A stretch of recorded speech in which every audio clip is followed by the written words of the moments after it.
Hello, you wonderful superstars. It feels so good to be with you today. I hope you're all well. I've been missing you a lot and seeing your sparkly faces. I wonder what you've all been up to. We've just had the postman deliver some post to us. We've got a letter from Paddington Bear. That's for Evie and Sophia. I've got an exciting letter today for me. I don't usually get that. But we also get this kind of boring letter. See, Mum usually gets junk ones, but they do look tasty. Yeah. La-la. I get the rubbish. Evie has a pen friend, so her pen friend sends her letters all the way from Italy. You get to share news all the way from Italy. Do you remember the letter that Sarah read to us last week? She read to us a letter that Paul wrote to the people in Rome hundreds of years ago. Paul was writing to the people in Rome to tell them about the goodness of God. And we get to sing about the goodness of God now.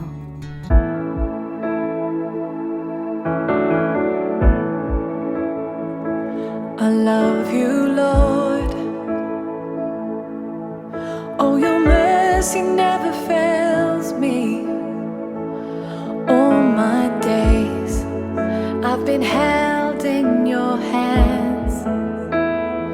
From the moment that I wake up until I lay my head, I will sing of the goodness of God.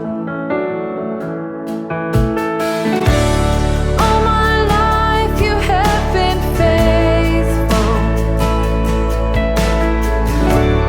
All my life you have been so, so good.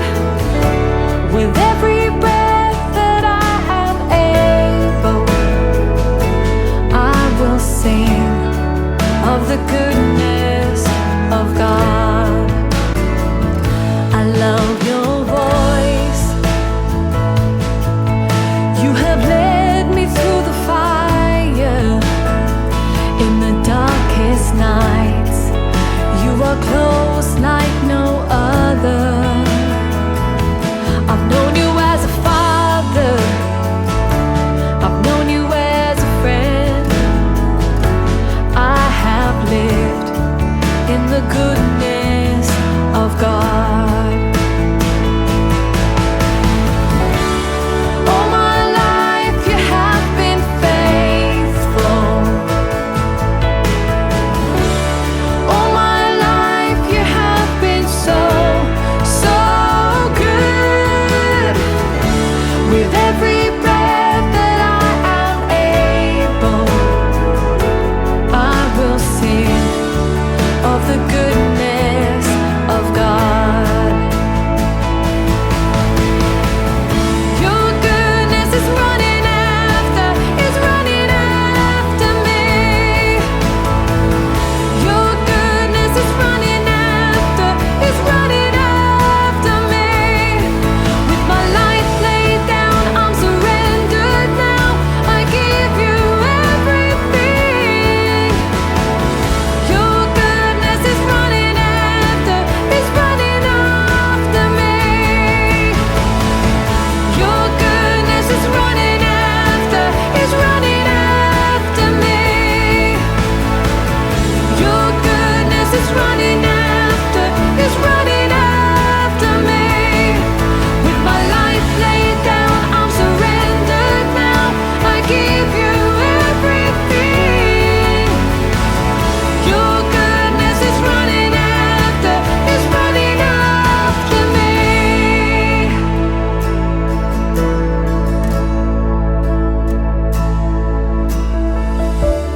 All my life you have been faithful. All my life you have been so, so good. With every breath that I am able, I will sing of the goodness of God.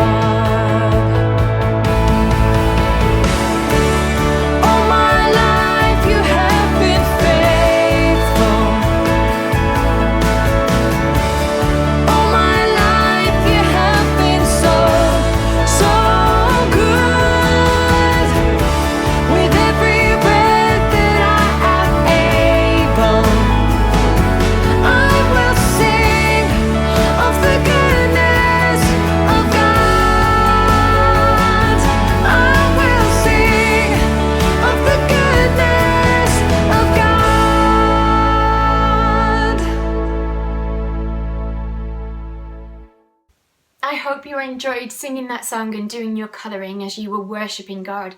It's one of my favourite songs. I will sing of the goodness of God. And to be honest, I'd probably be still singing it right now, except for the fact that I have got the next part of the story to read to you. In fact, it's not actually a story, is it? If you think back to last week when Sarah read us the first part of Paul's letter to the Romans, it wasn't a story at all. It was a letter full of the good news of Jesus, and I get to carry on with that today. We're going to look at the next 4 chapters. It's amazing, and it goes like this. Because we believe in and follow Jesus, we have been made right with God. And it doesn't just end there. Because we are made right with God, we can have His peace. Mind-blowing. Now, that doesn't mean that life will be easy peasy. We will face challenges, but not on our own. We have each other as fellow followers of Christ to help and encourage. God is always with us, and so is His grace. Grace is amazing. It means that because of Jesus, we get what we don't deserve. Wow. Now, does this mean that we can carry on doing whatever we like because we know God will always forgive us? No, not at all. That would just be silly, quite selfish, and actually rude. Remember, when you truly let Jesus rule in your heart and not your own selfishness, you're set free to be able to live differently, not because you have to, but because you want to. I, Paul, of all people, know that it's not that easy to be good. I don't always do the good things that I want to do. In fact, sometimes I do the bad things that I don't want to do. When I do the bad things, it makes me miserable. That's when I remember God's grace. And I know that I'm forgiven and I'm set free to never do that bad thing again. Hopefully. I'm not a slave to fear though. I've been set free from that. Does this mean that we won't suffer?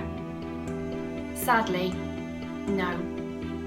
Not everyone in this world lives according to God's way.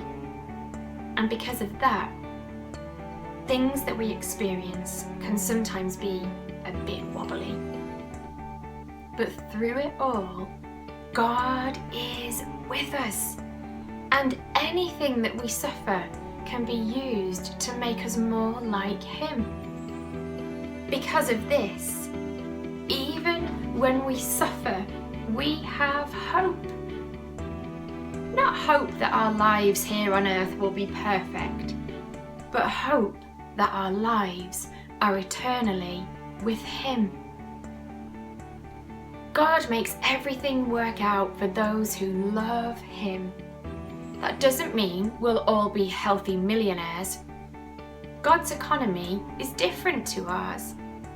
It means that if God is for us, it doesn't matter who is against us. I'm going to say that bit again because I like it. If God is for us, it doesn't matter who is against us. Our lives are hidden with Him. It means, this is a really good bit, it means that nothing can separate us from the love of God. That was our memory verse, wasn't it, from last week, and carrying on while we're looking at the book of Romans. Nothing can separate us from the love of God. Not death, not life, not angels, not demons. Nothing in the future, and nothing in the past, no powers at all, nothing above the earth, nothing below the earth, nothing at all can separate us from God's never-ending love. It's just amazing, isn't it? It's absolutely incredible to think that this letter, written hundreds and hundreds of years ago, has got such amazing and powerful truth in it still for us today. I hope you've enjoyed that bit of Paul's letter to the people back in Rome. We will look at the next section of the letter. There are 2 more sections that we're going to look at. We'll look at them next week and the week after. But for now, let's have a little look at our memory verse. Bye!